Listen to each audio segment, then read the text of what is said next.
welcome to Gray Muzzle Geekery for the weekend of February 15th, 2020, episode number 40. It is our 1 year anniversary of actually doing a podcast. Woo! And we couldn't be happier to celebrate our 1 year anniversary here at FurSquared 2020 for the Cyber Skunk. And I guess right out the gate, we need to give a thank you to our friend Travis for the lovely art that you see ahead of here of the cyber fox and the, I'm both cyber foxes. I'm more alcoholic in here. I've got a drink in my hand as per usual. I can hear the clink clink. And let's do things that we usually start off. And let's start off with this week's news. News. Quack, quack, quack, quack. 90s hockey fans will notice that as the slow clap equivalent of all Mighty Duck fans. They should also be excited to hear that Emilio Estevez is back and reprising his role as head coach Gordon Bombay. Disney Plus has announced Thursday that along with actress Lauren Graham, they've signed a 10-episode contract to remake the revival series. Estevez was quoted as saying, "Once a duck, always a duck." After 25 years, he's excited to don the coach jacket again and play the next chapter of his iconic character. Mighty Ducks fan, Red? Always. I mean, Goldberg the goalie, nobody can stop him.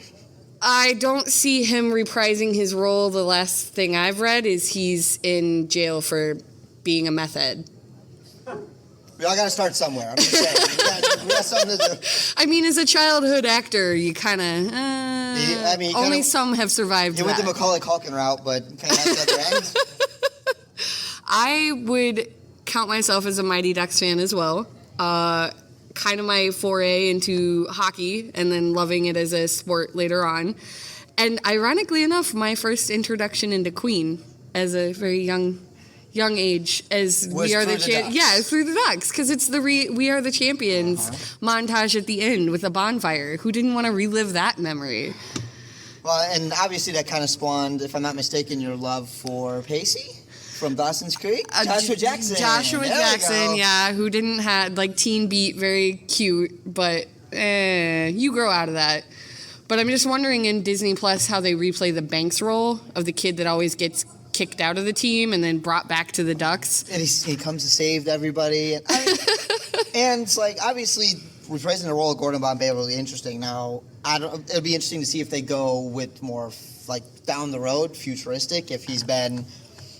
I don't know, washed up, retired? Is he still coaching? He kind of quit after 3. Right. So does he bring him out? Is he reprising that role of I'm just grizzled? Troubled. Does he become the new Hans and just sharpens everybody's skates? He's probably the janitor. And he's watching a youth hockey team suck, and he's and shaves his beard, the whole beard shaving montage, and then boom, there he is. Well, I read in the article that it starts out as basically the Lauren Graham character wanting to bring Ducks back to its original core group because apparently the Ducks got popular, so they're reprising the role. I mean, it's Lauren Graham. I'll watch anything she's in, so let's call it spade for spade here. Honey, I Shrunk the Kids. Well, it's been a few years since we've heard those words by Rick Moranis. 1989, in fact. And, as a few days ago, Mr. Moranis has been confirmed to reappear in the new Honey, I Shrunk the Kids sequel. Now, for those, last he was in Honey, I Blew Up the Kids in 1992, and then Honey, We Shrunk Ourselves in 97. He had some personal tragedies and more or less retired from Hollywood, did the whole deuces, I'm out, and took care of his kids, took care of his family after it had its tragedy.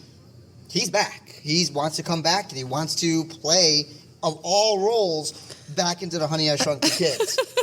Do you think there might be a surprise cameo in the Ghostbusters Afterlife? I would say that at least, if not a cameo, at least a play to.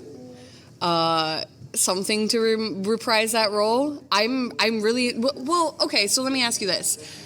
Do you see him coming back as Rick Moranis in Honey, I Shrunk Your Kid, or what, Spaceballs 2? What's his other option there? I would strangle a hooker for Spaceballs 2. I won't hide the body, but I'll strangle my foot. Spaceballs 2 would be amazing. But, yeah, I mean, again, anybody that keeping tabs on Rick Moranis, like, he was gone. He ghosted. He disappeared. The fact that he's back, the fact that he's willing to dip his toe into this, maybe we'll see more nostalgia of that, like, of him kind of sneaking in for a couple roles to make his debut back, yeah? Yeah. So before we get into our next news article, I do want to thank the bar here. Yes. For, as we do on every show, we usually have our little drinks. They don't make the nice clingy noises, unfortunately. But, so you've got the monkey punch. Yes, monkey rum punch. And I've got skunk juice, because hashtag not all foxes. I guess. And again, Very go to good. a bar, give them a shot. Very good. They're actually really damn tasty. An SOS of "Please calm down" was sent by Stardew Valley creator Eric Concerned Ape Barone over Twitter recently. He goes on to state that he is working on 2 new projects, one a non-farming game set in the Stardew Valley universe, and another that his words are, that is even less defined than that. There was so much uproar about the possible creation of new material that the creator asked that his fans manage their expectations. He's very much aware that his creation is an indie success story, but he wants to remind people the follow-up might be a lot of years away. So, Stardew Valley, did you play it? Did you look into it? I played a little bit of it. I had fun with it. It was constantly in development and kind of got some improvements. And, you know, it's as per games nowadays, you buy it and it's not finished until it's finished. And it's in alpha and it's in beta. And it's in beta, second beta, third beta. Then it's in full release, but not really. And then it's eventually kind of released with a new expansion pack, then a new thing. So you do get that. The curse of the modern gaming, I mean, even consoles nowadays, it's like, hey, I bought a game. I'm going to install it. I need to wait 3 days. Woo! So you're going to see a lot of those updates. The fact that he's being harassed isn't, it's unfortunate and it's not uncommon. I was going to say, it's not uncommon, and I feel like harass is maybe a bad terminology to use, but just the fans are excited. Like, how do you come from something that's such an indie phenomenon like Stardew Valley and not have your fans just rabid for something new? But those that fail to learn from their past are doomed to repeat those mistakes. And if anybody's familiar with Steven Universe, right, you've had many of the writers leave the show because of rabid fans, because of an outpouring and a aggressive fandom and Star Wars. I'm sorry, let's address the elephant in the room. Hi, nice to meet you. Nice to meet you. Okay. So we're dealing with the case of fandom is good and it keeps things going, obviously. But there's a level that you have to be careful of because these are still individuals with their lives and their families and such, and they start receiving reverse death threats. Like, I like your stuff so much, I want it all the time. That they get pressured and want, like, there's a level of expectation from creators and from the corporations they work for to be like, wait, the fans want it, let's spit something out, and they get burnt out, they get fried out. So, I mean, obviously, Twitter is Twitter. I prefer Instagram. It's a lot nicer over on Instagram. Twitter is very mean. Instagram is very like, oh, there's this nice shirt. You look beautiful. Those things. Twitter's like, you suck. Like, okay. I'm excited to see it. I'm not much of a resource management gamer. Anything grinding, you're out. Yeah, I just can't. Even that game that you've been playing recently, the resource management of the surviving of the oxygen or something. Oxygen not included. If anybody's ever played Oxygen Not Included, it is resource management on top of resource management. By the way, your resource is, I don't know, food and air. Hey, dog, I heard you like resource. I'll give you some resources to resource your resources. It's one of my favorite games right now, just because it's one of those. You hear Alkali and his cityscapes management and the insanity that comes from that. The difference is he's got, hearses driving into people's lawns. I just suffocate my people out. It's kind of thrilling. It might have awoken something inside of me, actually. With salt water and slime, of all things. Yeah, You're weird. I mean, there's a thing for everybody. So last week we reported on Super Bowl champion defensive lineman for the Kansas City Chiefs, which I need to remind you all, is not in Kansas. Wink, wink. That Derek Noddy has been paying for pet adoption fees. Well, it looks like Coors Brewing Company said, hold my beer. And they have also stepped up to offer to reimburse people $100 in adoption fees for the first 1,000 eligible dog adoptions throughout the country, which ends on February 21st. So there's a website you can go to and see if you're still eligible for it. But obviously, they turned around and went, hey, we're going to put our money where our dogs are, our mouths are, our dog mouths are, and more or less start with the adoption fees. I adopt, don't shop. I have an adoptive dog. So I'm all for this in any way, shape, or form for people to fill their lives with as many animals, dogs, scaly, cats, whatever. I'm excited for this. I would love to see this trend continue for more corporations. Ooh. We're using corporations very heavy. I think We're here at the conglomerate. The conglomerate has got our attention. And obviously, you know, we're big fans and supporters of all these organizations, especially one, I don't know, Pause. Surprise! He tied us all in. And we happen to be fairly fortunate today to be able to get a special guest to join us on the podcast. And you know him as your con chair. Woo! Wink, wink. And a lover of puppies and kitties. Well, less kitties because of allergic reactions. But I would like to, if he's available, welcome to the stage your con chair, Draggor. Please sit between us, then. Okay, I'm currently done actually con-chairing from that chair. And now I will con-chair from this chair. Yay. Oh my god, the hat, ow. I figured it's like, would turn your head green by now, lined with pennies and coins.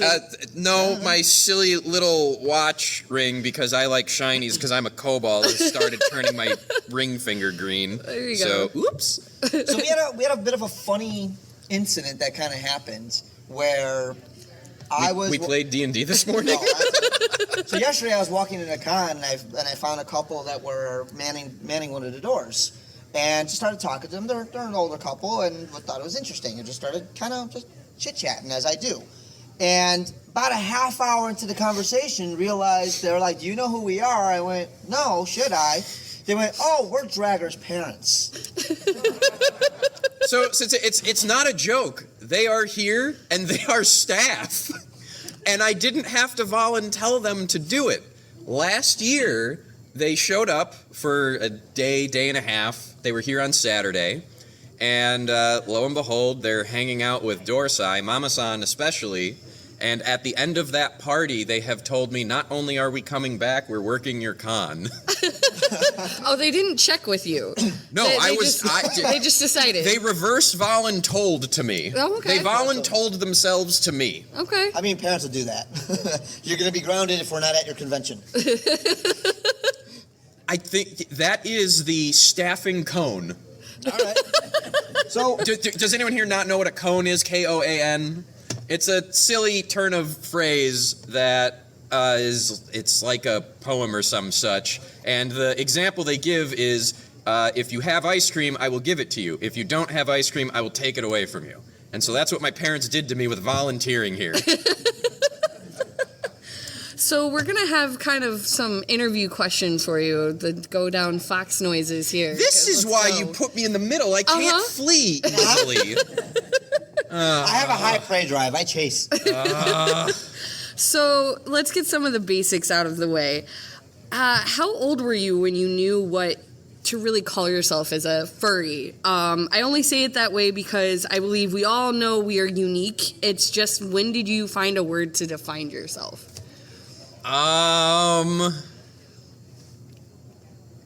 Just so people know, I'm going through how to answer this in a PG way, because it was not PG how I found it. Fair. And it was pretty explicit, both in content and categorization, that it was furry. And I knew right away, oh, that's what that is. Okay, right around the age of 14. Okay, all right. And did like any specific cartoons or shows come to mind that was like, oh, this is my jam? So I definitely was on board with that stuff for as long as I can remember. Teenage Mutant Ninja Turtles was a big part, but it never... I liked it. There were a lot of things growing up I liked, and then when I found furry, those things weren't necessarily in that category, but they were the groundwork. So like the Disney Robin Hood, a lot of people cite. Yep. I like it, but it ain't why I'm a furry. Teenage Mutant Ninja Turtles, I like, slightly more of a contributing factor, not particularly why. Gargoyles now, that's starting to get warmer. Okay, yep. But between Goliath, Brooklyn, and especially Lexington. Everybody loves Lexington. Oh yeah, I keep saying some of these days, like the next proprietary IP, like the cosplay / fursuit. I want to do a Lexington suit. I really do. Oh, nice. But I've been the Red Demon guy for a long time. But Doom, the original Doom game. Okay. So I am a Doom imp. I am sort of based on one. The brown spiky fireball chucker guys. That game came out when I was 5. So it's essentially one of the earliest memories I have. Sure. And I've always liked games. I don't know. I always liked the brown spiky fireball chucky guys, especially because if they died and they got crushed and got resurrected, they were invulnerable. It was the best glitch. So technically, my fursona is a glitch. That says a lot. That explains a lot as well. Yes, my Yeah. fursona is a problem. My fursona is unintended consequences. And then you became con chair. Unintended consequences. Yes, we are on theme. So how has being the con chairman changed your con experience? I had a bit of hubris to where I kind of figured behind the scenes how we work. Our titles don't really matter too much insofar as we're not like, oh, you have this prefixing your name, so you do it. No, it's whoever steps up, whoever helps, whoever wants to do things. I figured it would continue to be like that. Because a lot of what I've been doing this year, I already had been doing for about 2 years. Yeah. And then Alkali went, yes, but how people see the chain is different. And I didn't understand what he meant by that until my phone blew up with, at any given instant, 100 unreads, and not like group chats, but, oh no, I actually have to answer all of these. So, long story short, too many words, now I'm the one that runs out of a room going, I have to take this. I did that to Alkali today. I finally did it during improv, during Charity Who's Line. I did it. John comes and tells me a thing, and we're going back and forth. I'm like, okay, but can you go do that? Can you go do that? And it finally crosses the threshold of, no, he cannot. Aww. You have to take care of it. All right. So I run out on stage, hand Alkali the microphone. Sorry, gotta go. He goes, oh. He now knows. Because he's been doing that to me for 6+ years. Gotta go, juices, gotta take off. And now, yeah, how the tables have turned. Yes. So now it's not, oh no, I drew the short straw like in previous years where we all rotated and shared. I'm just the default go-to. I naively did not think that would be as impactful. So have you found cons to become more accessible with things like do your own suiting and YouTube videos and how-to things and just the overall geekery becoming more mainstream? There's 2 things. One, the fandom itself growing and growing up a bit, and I don't mean growing up in terms of we can't have fun. I mean growing up of let people like things, and also we don't have to. The fandom has learned it doesn't have to be standoffish when people are aggressive towards us. Everyone has pretty much learned right away. Well, here's what we did for charity. What did you do? Absolutely. We're being idiots while still helping people. Our idiocy is excused and accounted for. Not that it needs to be in any case. It quiets people really quickly. And that reminds me of how you outed me to my mom. I didn't mean to. Okay, so look, this is what happened. I went to MFF my first time. What was this? 2 years ago. So 2018. Yes. And I went with Red, and I happened to have Red's mom's cell phone number in my phone and not properly labeled. So I thought I was sending pictures of the fursuiters to a friend of mine. Come to find out, I was sending them to Red's mom, who then was intelligent enough to Google. Well, here's the problem.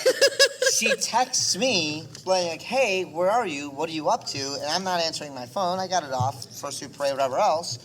And it isn't until I finally, hey, I should check my phone on Sunday, see a chain of text messages start off with, hey, where are you? Hey, what are you up to? What's your friend just sent me some pictures. I just Googled furry. What are you doing? If you're still alive, please call me back. Is that where you respond with the text? Well, you Googled furry.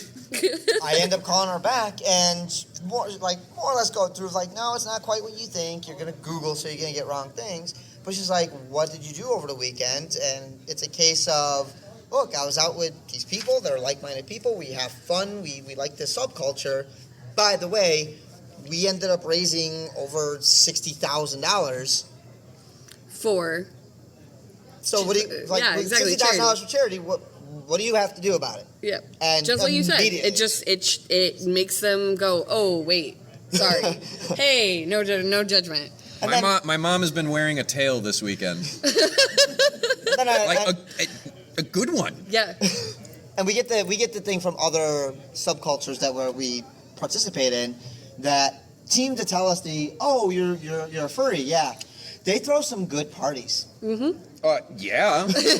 Okay, to be fair, so before the furry thing happened, because, Alkali has the furry stuff and the LARP stuff, and then I have multiple friends groups as well. So we all will sometimes put on events that are furry friendly, but half the people are, they're furry aware at best. It's furry adjacent.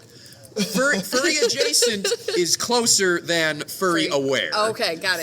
Furry aware doing is a hierarchy here. Yes, got it. So at one of those parties, we invited my parents to it. At which point they experienced Alkali's garage. Got it. Not like that. Not like that. Not like that. But so that was one of the starting ones, and the big thing before they started coming to this was I threw explicitly I did it for a few years in a row, furry Halloween parties. Okay. And so I decided to invite. Were you at? I think we were at one. Yep. Were you at the one that my parents were at? I don't think so. Yeah, we were at one. So they showed up to that, and I just kind of didn't tell them too much. They kind of knew they'd heard of things here and there, but I never really. No, I didn't really say furry until they got to the party. I really didn't tell them. I had been going to, these costume gaming conventions for years. So I don't know. I've never sat down with them going, okay, at what point did you know what? Right. We have not had the retro. So I don't know when it happened, but they did that. And I'm like, all right. So all these people are mostly staff at this con that I've been running. You want to come for a day? And so they said yes. And that's where they show up and immediately get run into by Uncle Kage, who starts sharing things about me with them. Yep. That's like a bad nightmare. Maybe just a little. I had a glass of whiskey. I was okay. Kage, obviously known for his storytelling, has a way of putting an eloquent spin on things. So there was no eloquence when he asked them about, so, would you like to hear about the time your son ended up in my security report?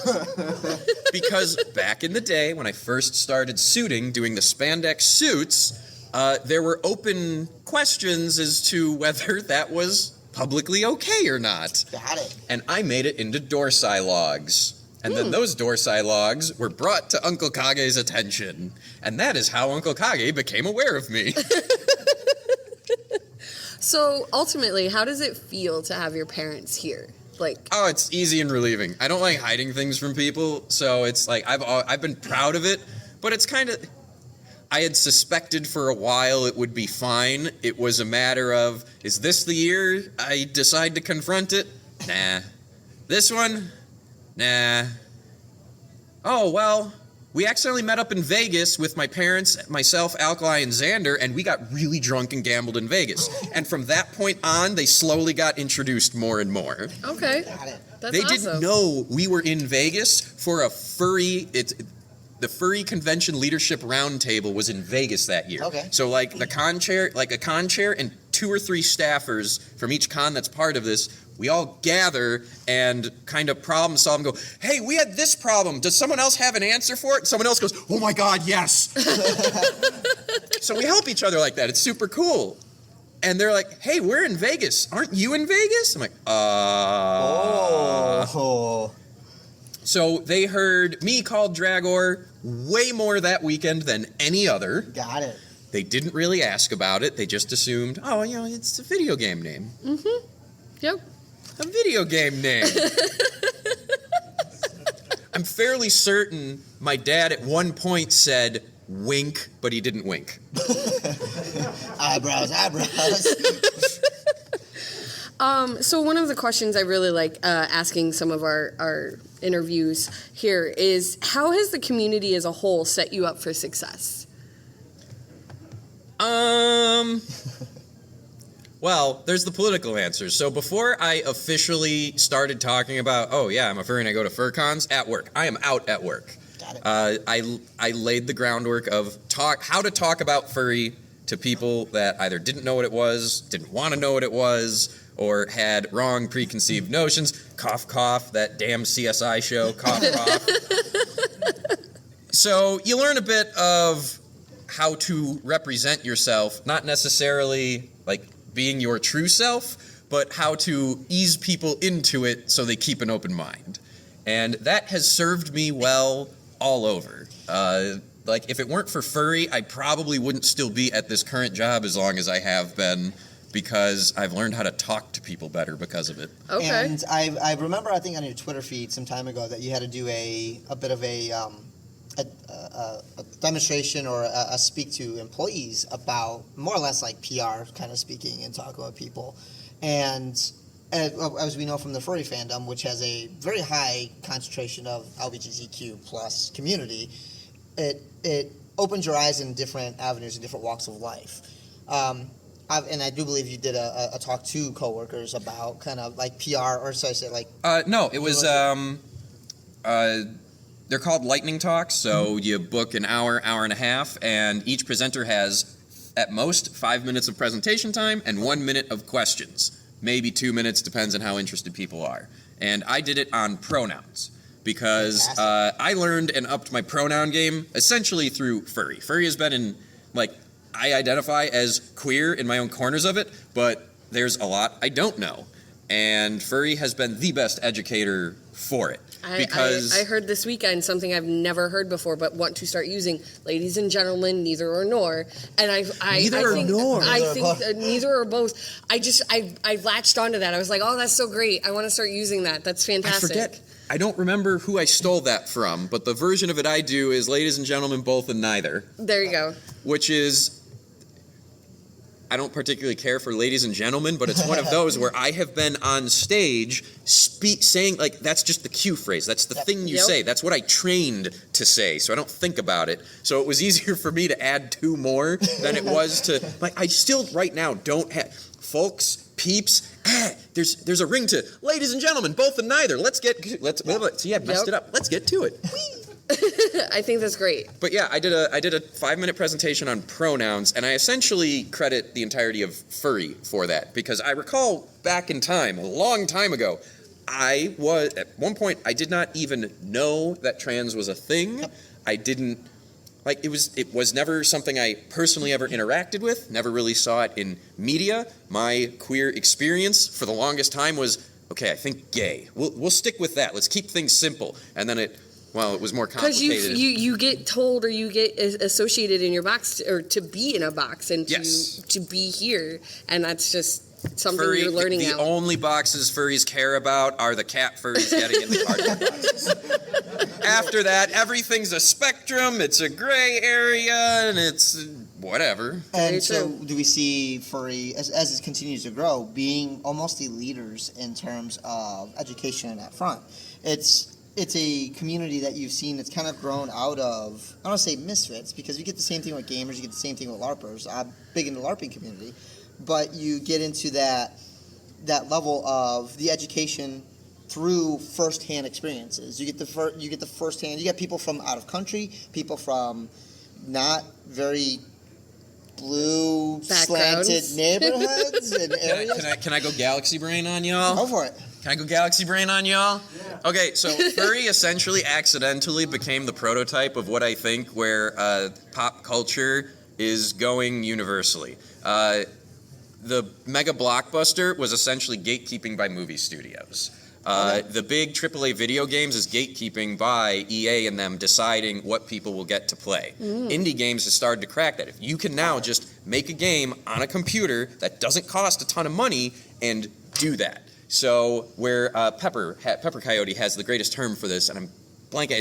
It's like a socialist anarchist almost is what furry is. So we promote ourselves. We are not based on someone else's intellectual property. It shows up because we bleed over, but any guest that shows up for the most part, other than the biggest cons, are ourselves. Anime cons is about what other people make for the most part. You know, the video game stuff is about what other people make. Indie video game stuff is about what the crew makes. So indie video games has more crossover with furry in that regard. Okay. So we're the template. We're the prototype.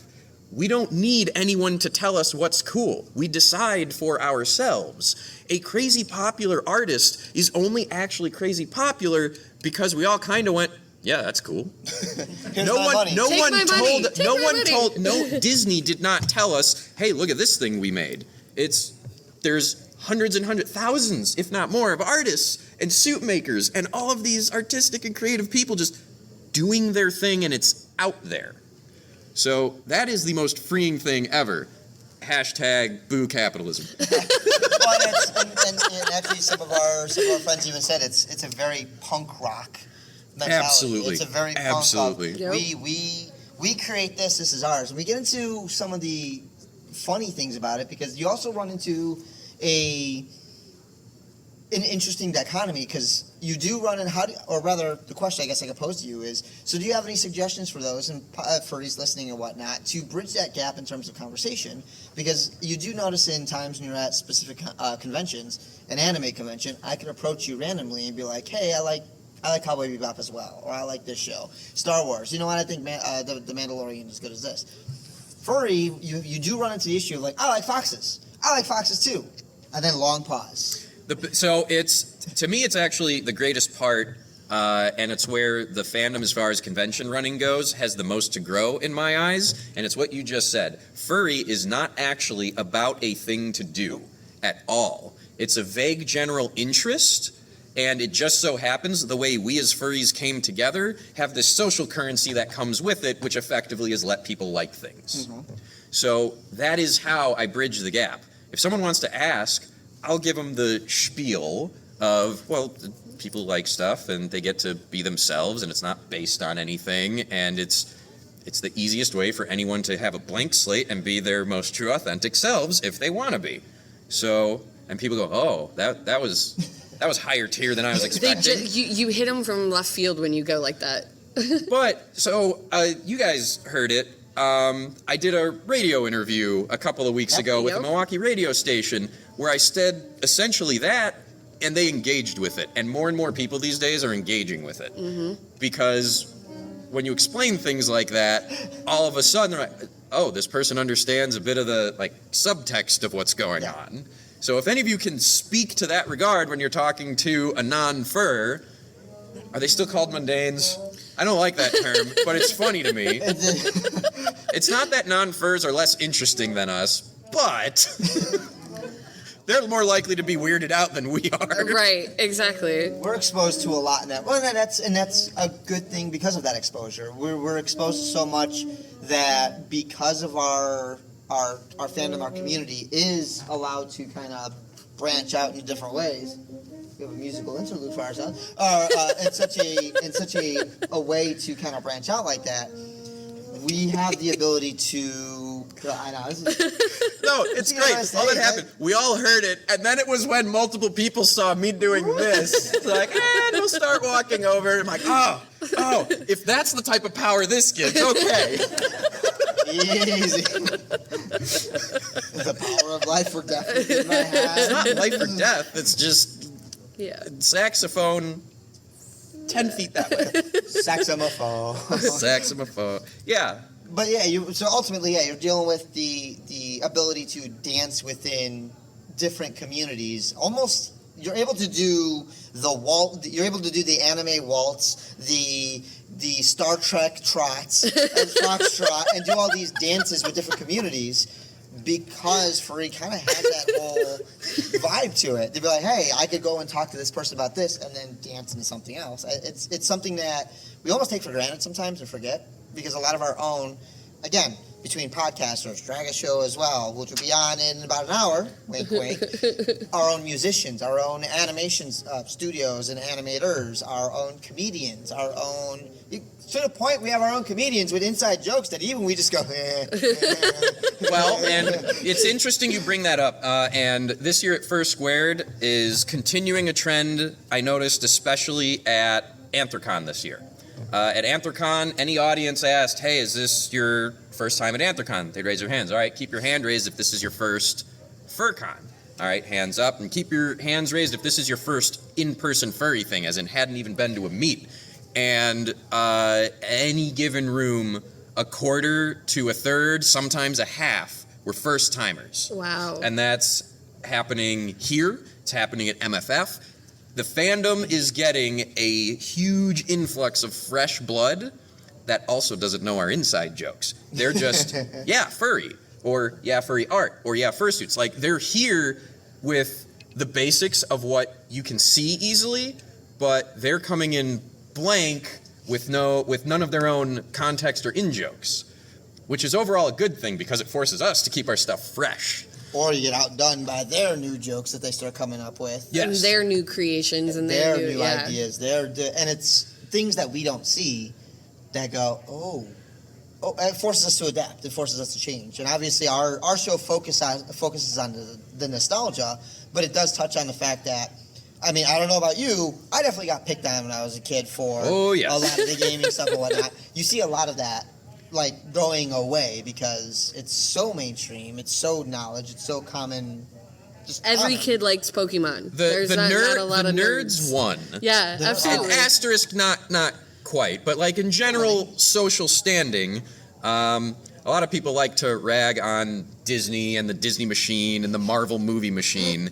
And while I do think the movies are a bit templatey, at the end of the day, that those are the mega blockbusters means the nerds won. Mm-hmm. That's what's selling. It's not big Macho Man stuff. They keep trying to make those movies, and they just don't do well because the group that had them remembers the original good ones, and now there's this new thing. It's superhero movies on our terms. Mm-hmm. Do you see furry losing its edge if it becomes more mainstream?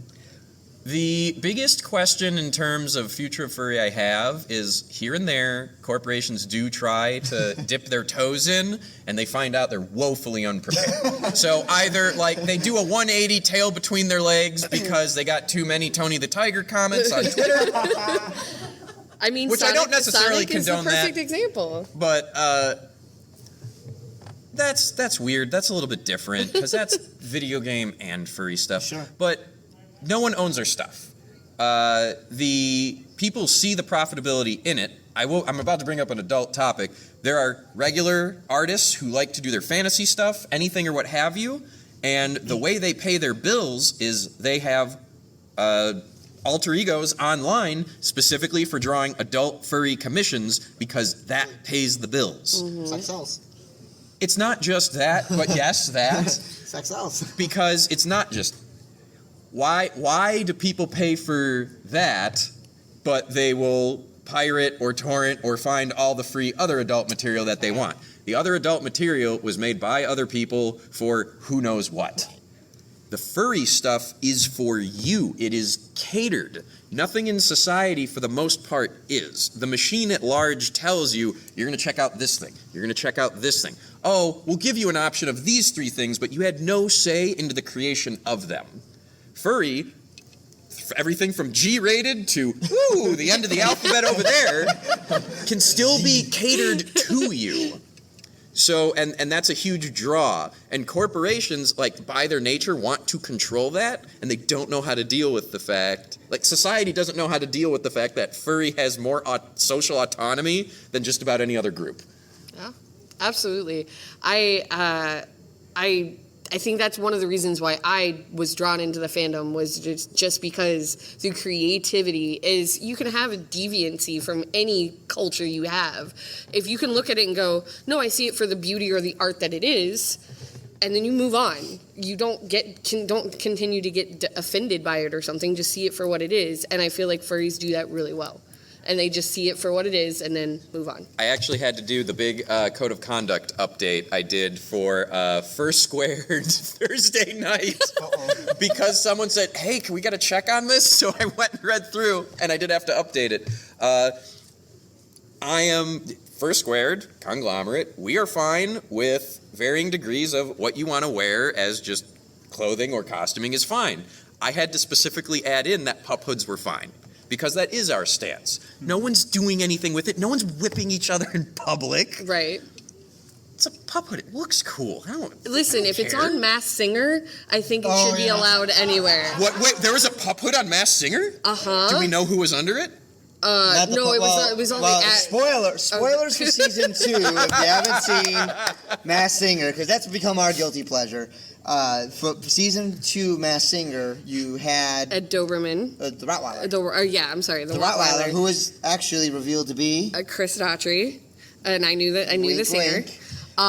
But he had some of the performers behind him while he was doing his song, straight pup hoods.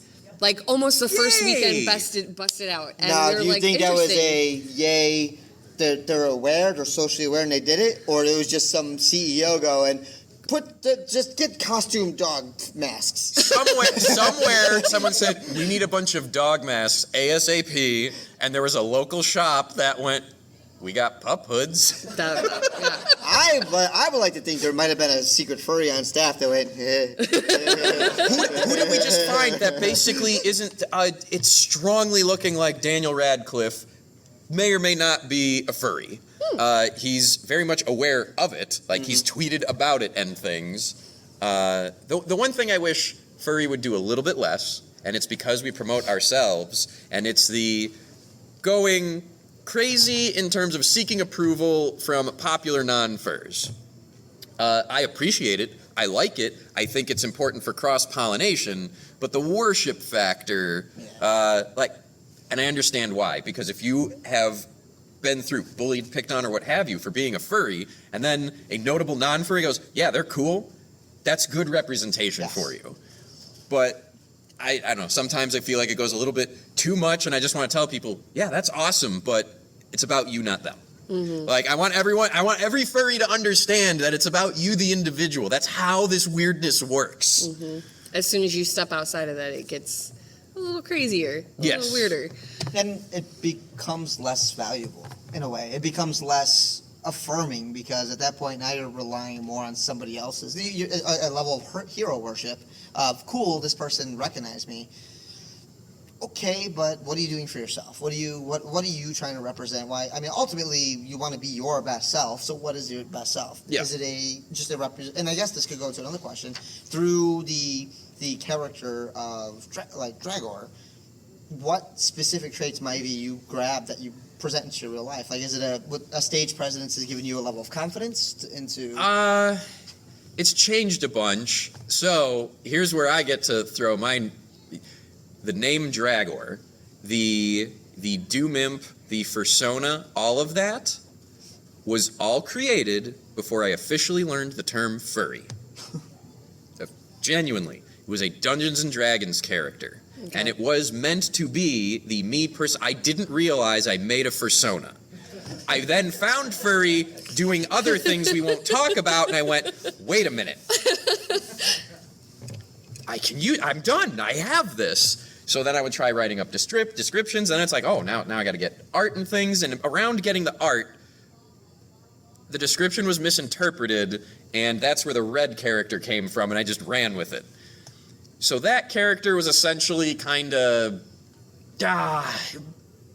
chaotic good hellspawn. Like my whole thing was essentially being a contradiction. So like, all right, Dungeons and Dragons nerdery. If you're in second edition at when they made this character, yes, to hit AC 0.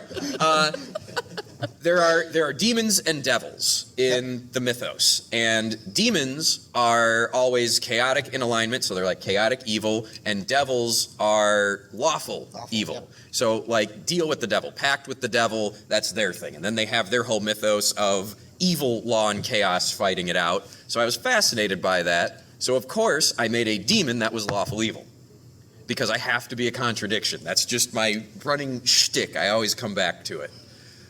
So that has influenced things more than anything else. The fulcrum, the founding piece, that base stone, that keystone, there we go, words, was silly contradictions.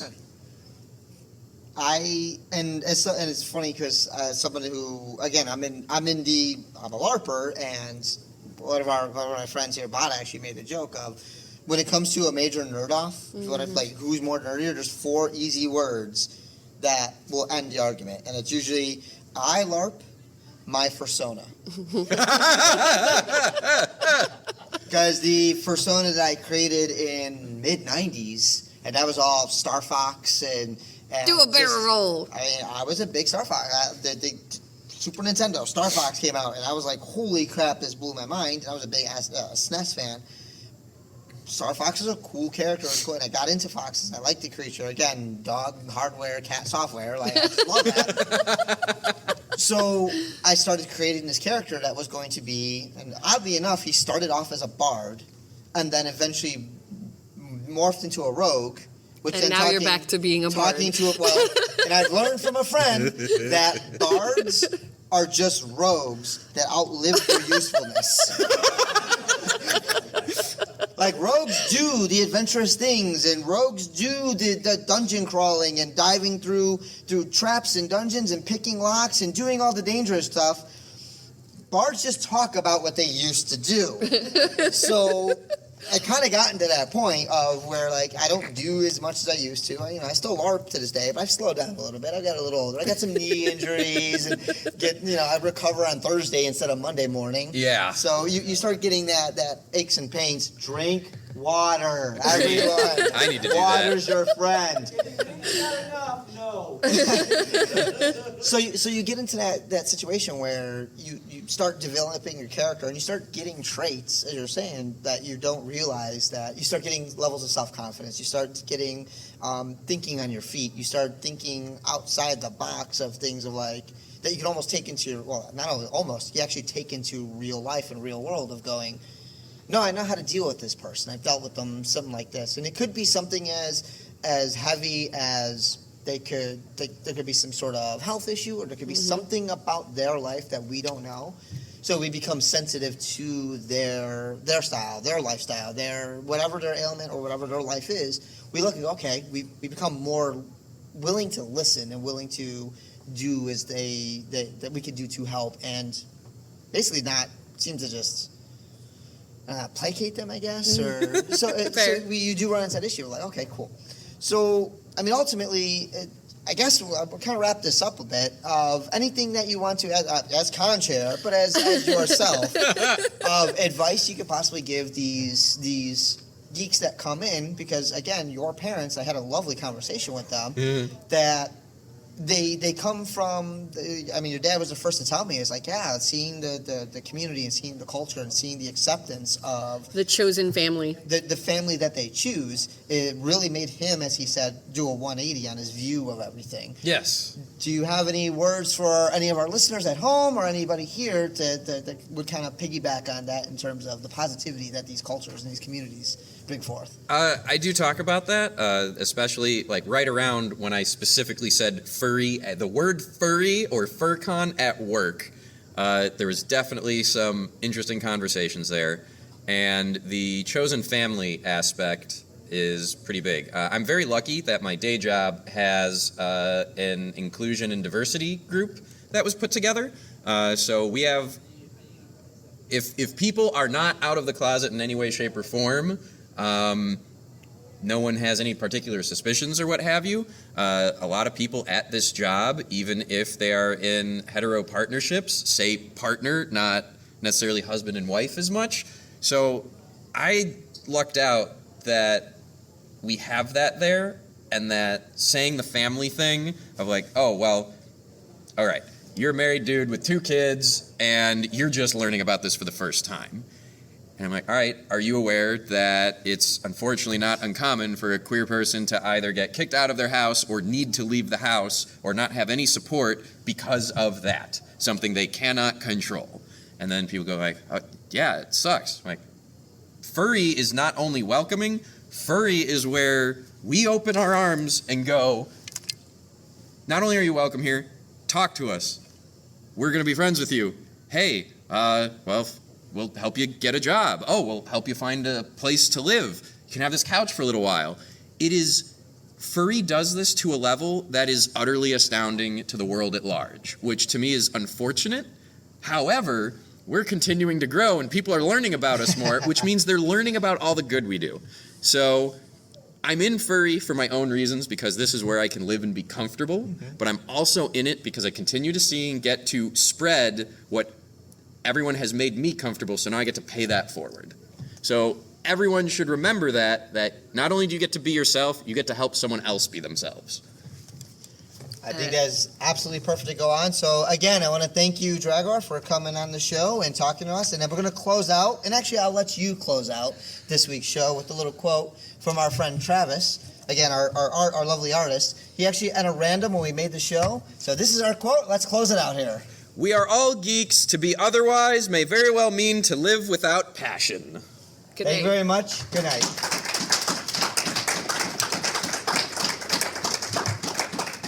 Thank you for listening to another episode of Gray Muzzle Geekery with Dusty Red and Dusty White. You can support our continued geekery at our Patreon website, patreon.com/graymuzzlegeekery. Be sure to check back often as we start to add geek cred levels. You can send your questions and comments to us at graymuzzlegeekery@gmail.com or find us on Twitter at graymuzzlegeek. We can be found on iTunes, Google Podcasts, Stitcher, Spotify, and Buzzsprout. And a special thank you to Pepper Coyote for our intro theme. And if you like what you heard, you can find more of his stuff on Spotify, Patreon, or directly from his Bandcamp page.